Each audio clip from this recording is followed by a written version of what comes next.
របៀបបិទពាណិជ្ជកម្មដែលលោតរំខាននៅក្នុងទូរស័ព្ទក៏ពាណិជ្ជកម្មវាលោតញាប់លោតបែបនេះបាទវាលោតញាប់លោតរហូតយើងហៅទៅចុចកម្មវិធីអេតកែតហ្នឹងវាដូចជាមេរោគអញ្ចឹងឥឡូវយើងចូលបិទអ៊ីនធឺណិតសិនមកហើយបន្តមកទៀតចូលបិទអ៊ីនធឺណិតសិនទៅហើយយើងចង់ចុចកម្មវិធីវាចុចអត់ដើរកម្មវិធីវា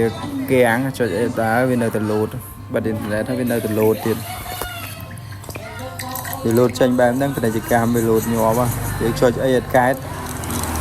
ពេលយើងហៅវិធីកម្មវិធីដែលចុចចូលក្នុង Play Store ក៏បានចុចទៅ File Manager ក៏បានបើយើងចុចចូល Play Store បានយើងចូលទៅ download កម្មវិធីឥឡូវចុចតេស្តវាមើលចូលរួចអត់ពេលថាចុចអត់ដើរទេចូលទៅកម្មវិធីអីក៏អត់ដើរទេគាំងហ្មងចេញគាំងបែបនេះពេលដែលយើងចុច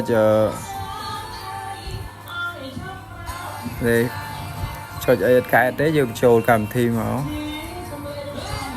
ដោតដុយចូលមកដោតដុយយើងបញ្ចូលកម្មវិធីដាក់កម្មវិធី scan ចាន់មេរោគចេញពីក្នុងកុំព្យូទ័រចូលក្នុងទូរស័ព្ទយើងដោតដុយមកហើយកម្មវិធី scan ចាន់មេរោគនេះឈ្មោះនេះនៅខាងក្រោមនេះយើងដាក់បញ្ចូលកម្មវិធីនឹងមកយើងចូល copy កម្មវិធីនឹងមកហើយយើងបញ្ចូលក្នុងទូរស័ព្ទមកព្រោះកម្មវិធីនឹងដោតទុកនៅក្នុងកុំព្យូទ័រមួយស្រាប់ហើយព្រោះអីពេលខ្លះយើងដោតតាមទូរស័ព្ទអត់កើតចុចអត់កើតវាគាំងអញ្ចឹងយើងបញ្ចូលចេញពីកុំព្យូទ័រមកវិញហើយបញ្ចូលនេះចូលកម្មវិធីនឹងចូលក្នុងកុំព្យូទ័រមកចូលក្នុងទូរស័ព្ទមកដល់ពេលចូលក្នុងទូរស័ព្ទហើយយើងចូលក្នុងទូរស័ព្ទចូលបើកកម្មវិធីមកចូល File Manager មកពេលវាគាំងហ្នឹងគឺចេញបែបហ្នឹងចុចអីអត់កែអញ្ចឹងតែម្ដងឥឡូវយើងចុចចូលអីអត់កែទេបិទវាផ្លែសិនបិទវាហើយចុចវិញមិនវាដើរឥឡូវបិទមួយសាទៀតហើយចុចអត់ចង់ដើរទៅចុចប៊ូតុងបិទប៊ូតុងបើកសលេងនិងប៊ូតុង Home Power ឲ្យស្របស្មើគ្នាទៅអានឹងមិនវាបិទហើយចុច restart ចោលសាទៀតបិទហើយបើកមកវិញបិទវាហើយបើកសារទៀតមកយើងចូលចេញហើយចេញបើកសារទៀតហើយយើងចូលកម្មវិធីមកពេលហ្នឹងដែលយើងបញ្ចូលហើយវាដើរពេលដែលយើងបិទវាហើយបើកវិញវាដើរឲ្យយើងចុចបើកមួយផ្លែតដែរឥឡូវចុចចូល File Manager file នេះចូល file manager ហ្នឹងមកចូលតម្លើងកម្មវិធីចូល file manager មកយើងចូលកន្លែងដែលយើងបញ្ចូលកម្មវិធីហ្នឹងមកហើយចូល APK ហ្នឹងមកកម្មវិធីហ្នឹងដែលយើង copy បញ្ចូលមកហ្នឹងយើង install វាឡើងមកតម្លើងវាមកចុចលើវាហើយចុចលើសញ្ញាពូហ្នឹងទៀតហើយចុចតម្លើងចុចតម្លើងវារងចាំវាបន្តិចទៅក៏ដល់យើងតម្លើងកម្មវិធីនឹងបានយើងអាច scan កម្ចាត់មេរោគបានឥឡូវចុចនិចតាមហ្នឹងមកតម្លើងកម្មវិធីនឹងតាមហ្នឹងរហូតមកហើយលោតបែបនេះយើងចុចខាងក្រោមហើយចុចបើកឲ្យចេញសញ្ញាពណ៌ Q មកអនុញ្ញាតមកហើយអនុញ្ញាតទៅហើយចុច back ខាងក្រោយទៀតហើយវានាំយើងទៅមុខទៀតយើងចុចសញ្ញាព្រួយនាំទៅមុខទៀតហើយដល់កន្លែងនេះគេឲ្យយើងចុចមួយទៀតចុចលើកម្មវិធីដែលគិតតម្លើងហ្នឹងនេះឆៃហៅដូចជាអត់ឃើញកម្មវិធីហ្នឹងវា conversion ដាក់មកវាអត់ឃើញឡើងមកឥឡូវពងអាសាយជាវហៅមើលវាសិនអត់ឃើញកម្មវិធីហ្នឹងទេចុចវាភាសាទៀតមើល back ទៅក្រោយចុចចូលភាសាទៀតមើលឃើញវាឲ្យយើង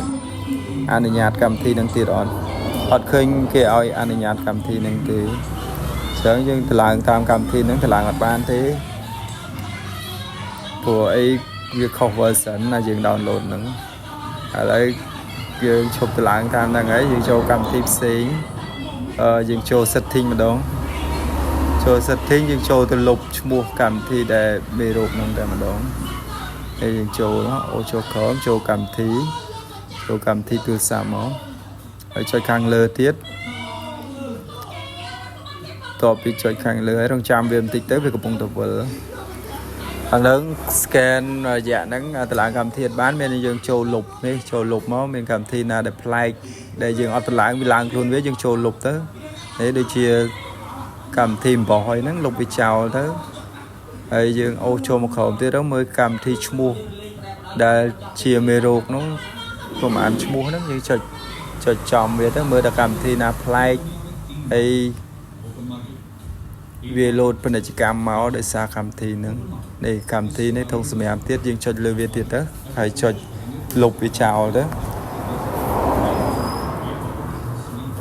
នេះយើងតឡើងកម្មវិធី scan អត់កើតយើងមានតែលុបកម្មវិធីវាចោលសិនឥឡូវយើងចូលលុបតាមកម្មវិធីម្ដងមួយទៅហើយតែមានកម្មវិធីណាធំសម្រាប់អីលុបទៅហើយឈ្មោះកម្មវិធីដែលលោតមេរោគហ្នឹងលុបដោយតែឈ្មោះហ្នឹងក៏វាអាចកម្ចាត់មេរោគបានដែរសំខាន់ឲ្យតែយើងលុបចំកម្មវិធីដែលមេរោគលោតមកហ្នឹងវាលែងលោតដែរឥឡូវខ្ញុំលុបវាដូចជាចង់អស់ដែរហើយ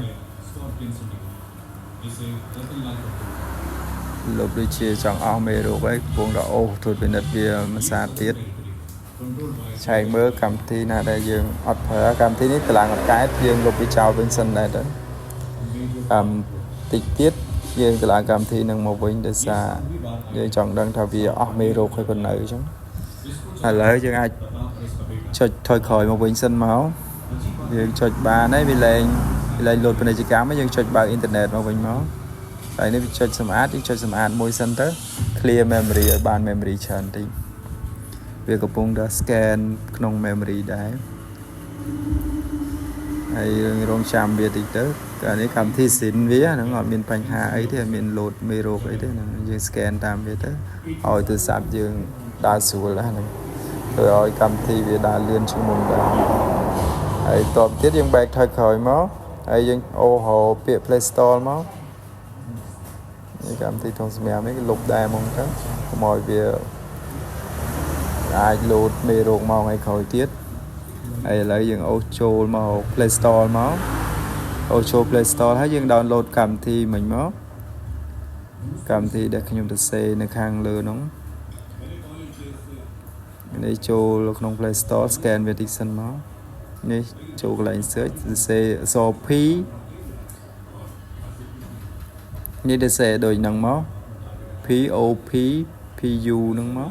នឹងចេញកម្មវិធី scan មេរោគហ្នឹងយើងទៅឡើងកម្មវិធី scan មេរោគមួយសារទៀតឲ្យដឹងច្បាស់ថាមេរោគនៅឬក៏អត់ចឹងឲ្យកម្មវិធីនឹងវាជួយចាប់ព្រោះយើងចូលលុបដៃខ្លួនឯងមិញទៅហើយមិញឥឡូវ download កម្មវិធី scan មេរោគមកហើយយើងចុចបើកវាមក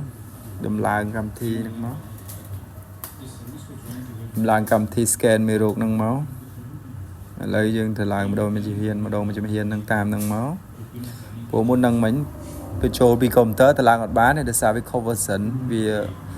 ឥឡូវវាត្រូវ version នេះចុចតាមវារហូតមកហើយកន្លែងនេះចុចខាងក្រោមហើយយើងចុចបើកវាមកអនុញ្ញាតមកកន្លែងនេះចុច back ថយក្រោយវិញមួយមកប៉ាក់មក back មួយទៀតមកដល់កន្លែងនេះយើងចុចសញ្ញាព្រួយនាំទៅមុខទៀតនេះមិញដល់កន្លែងហ្នឹងយើងចូលបើកអត់ចេញឥឡូវវា load មកហើយត្រូវ version ឥឡូវយើងចុចដាក់ Chinix មកហើយចុច back ថយក្រោយមកចេញសញ្ញា creep បែបនេះឲ្យកម្មវិធីនឹងតម្លើងបានសម្រាប់ហើយវាអាច scan កម្ចាត់មេរោគបានហើយឥឡូវយើងបើកលេងចុចតេស្តវាមកស្ទុះទៅតេស្តថាមានកម្មវិធីណាដែល load ពាណិជ្ជកម្មមកទៀតឬក៏អត់ពេលតេស្តហើយយើងចុចបិទគ្រឿងវាហើយបើកវាបំផ្លែតហ្នឹងពេលខ្លះកម្មវិធីមេរោគតើតែយើងបិទគ្រឿងមកផ្លែតបើកវិញទៅបានវា load មេរោគមកទៀតដែរឥឡូវចុច scan research បិទវាបំផ្លែតទៅឥឡូវបើកមកវិញហើយបើកមកវិញហើយយើងចុចតេស្តវា load មកហើយយើងចេះតេស្តវាទៀតមកតើវាមានអីមេរោគអី load មកទៀតឬក៏អត់ហើយយើងតេស្តវាឲ្យអស់ទៅបើកអីចាក់លេងមកស្ទុះទៅ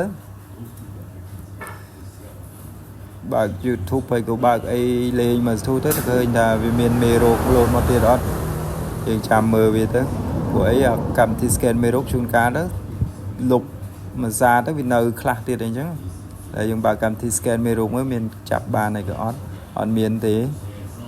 on miền mê rục thế on kênh toàn miền lột mê rục ấy trôi màu thế thà ban đây thà vì chọn họ hay lấy dùng bao YouTube sắm cho tục về ra là nghe cho giờ lột ấy rung khan thế đây cái ót tiếng tay về sắm mơ nên thà vì đa số lấy dương lột nó mới thời trong cam thi để mê rục với lột bên này chỉ cam nó màu ấy dương bà đấy phần nắng phở bà đấy chạm vào trong miếng ai phở cam thi bà nó về lên lột kẹng thì đấy thì về là dương scan hỏi phần nắng về lên miếng hay dương cho setting xăm mây máu cho setting hết dương cho là cái lại cam thi cho cam thi đầu tiết ấy cho càng lớn máu thời dương cho chạm viêm tích tới bị cục phong đập vỡ về cục phong đập vỡ hỏi dương ô cho một khẩu mới dương lục cầm thi scan cục chặt mê rô nâng vĩnh với cầm thi nó ta đã không tu sắp vì ai thưa tu sắp dương đại dịch để rồi là dương lục cầm thi ní cầm thi nắng dương lục bị chào vĩnh tới cho nè cho lừa về mũi hết cho tiện lục nó cho vô pro mà xa tiền mất lục vậy lục cầm thi nâng chào vĩnh tới tập tu sắp dương đại sủa dương trong chợ ấy trong phở ấy với đại sủa còn chất dương một vĩnh nhé lời khuyên thà hỏi hỏi những ai bao YouTube những ai phở YouTube phở ấy lên bán ấy lên ấy lên miền cầm thi na lô rung khan thì đây phần nắng video có đo ti bị chọc đây sầm rạp ở con sầm rạp cá tu sân video mini phone